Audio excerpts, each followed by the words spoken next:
Hello കൂട്ടുകാരെ, ഞാനേ diet എടുക്കുന്ന സമയത്ത് ഒരുപാട് പേര് ചോദിച്ചൊരു റെസിപ്പിയാണ് കേട്ടോ ഈ കടലയും മുട്ടയും കൂടി ചേർന്നിട്ടുള്ളൊരു റെസിപ്പി.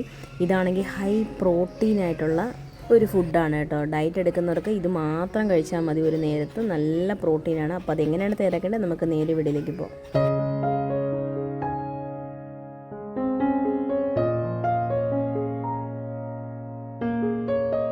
അപ്പോൾ അതിനായിട്ട് ഒരു പാൻ ചൂടാക്കാൻ വേണ്ടി വെച്ചിട്ടുണ്ട് കേട്ടോ. അതിനകത്തേക്ക് 1 ടീസ്പൂൺ എണ്ണ ഒഴിച്ചു കൊടുക്കുന്നുണ്ട്. ഏത് എണ്ണയാണെങ്കിലും എടുക്കാം കേട്ടോ, നിങ്ങളുടെ ഇഷ്ടാനുസരണത്തിലുള്ള എണ്ണ എടുക്കാം. അതിനകത്തേക്ക് ഒരു 2-3 അല്ലി വെളുത്തുള്ളിയും കൂടി നല്ലതുപോലെ ഒന്ന് മൂപ്പിച്ചെടുക്കണേ.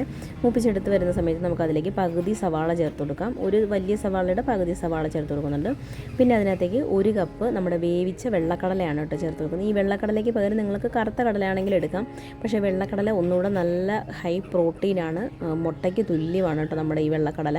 അപ്പോൾ അതും കൂടി ചേർത്ത് കൊടുത്തതിന് ശേഷം നല്ലതുപോലെ ഒന്ന് വഴറ്റിയെടുക്കണം കേട്ടോ. അതിനകത്തേക്ക് എന്തെങ്കിലും വെള്ളമയം ഉണ്ടെങ്കിൽ അതൊക്കെ ഒന്ന് വലിഞ്ഞ് വരുന്നിടം വരെ ഒന്ന് വഴറ്റിയെടുക്കുക. ഞാൻ ഉപ്പിട്ട് വേവിച്ച വെള്ളക്കടലയാണ് കേട്ടോ, അതുകൊണ്ട് ഇതിനകത്ത് ഉപ്പ് ചേർക്കണമെന്നില്ല.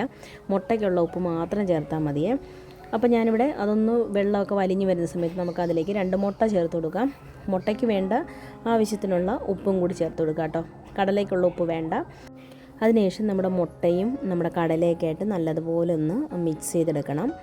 നിങ്ങൾ മുട്ട ഒരു പാത്രത്തിൽ പൊട്ടിച്ച് ഒഴിച്ച് നല്ലതുപോലെ ഇളക്കി യോജിപ്പിച്ചതിന് ശേഷം ഒഴിച്ചു കൊടുത്താലും മതി കേട്ടോ. ഞാനിപ്പോൾ എന്തിനാണ് അതിൻ്റെ ആവശ്യമില്ല, നേരിട്ട് തന്നെ നമുക്ക് ചേർത്ത് കൊടുക്കാവുന്നതേ ഉള്ളൂ. അപ്പം അതും കൂടി ചേർത്ത് കൊടുത്ത് നമ്മുടെ ഇനി മുട്ടയും നമ്മുടെ കടലയും എല്ലാം കൂടി നല്ലതുപോലെ ഒന്ന് മിക്സായി നമ്മുടെ മുട്ടയൊക്കെ ഒന്ന് നല്ലതുപോലെ വെന്ത് വരണം കേട്ടോ.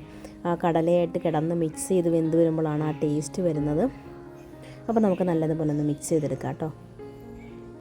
ഇപ്പോൾ ഇവിടെ നല്ലതുപോലെ മിക്സായി നമ്മുടെ മുട്ടയൊക്കെ വെന്ത് വന്നിട്ടുണ്ട്. ഇനി അതിലേക്ക് 1 ടീസ്പൂൺ കുരുമുളക് പൊടി പൊടിച്ചതും കൂടി ചേർത്ത് കൊടുക്കുന്നുണ്ട്. ഇനി ആ കുരുമുളക് പൊടിയും കൂടി നല്ലതുപോലെ ഒന്ന് മിക്സ് ചെയ്താൽ നമ്മുടെ സാധനം ഇവിടെ റെഡി ആയിട്ടുണ്ട് കേട്ടോ.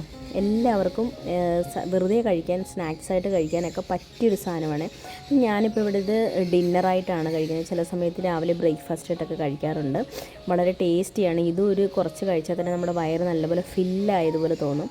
അപ്പോൾ ഡയറ്റൊക്കെ എടുക്കുന്നവർക്കും ഒക്കെ നല്ലൊരു സാധനമാണ്. കുട്ടികൾക്ക് സ്കൂളിൽ കൊടുത്തുവിടാൻ പറ്റിയൊരു സാധനമാണ് കേട്ടോ. വളരെ ഹെൽത്തി ആയിട്ടുള്ളൊരു റെസിപ്പിയാണ്. അപ്പോൾ എല്ലാവരും ട്രൈ ചെയ്ത് നോക്കുക. ട്രൈ ചെയ്ത് നോക്കിയിട്ട് ഫീഡ്ബാക്ക് ഇടാൻ മറക്കരുത്. അപ്പോൾ പുതിയൊരു വീഡിയോ ആയിട്ട് വരുന്നവരെ thanks for watching. Thank you. By.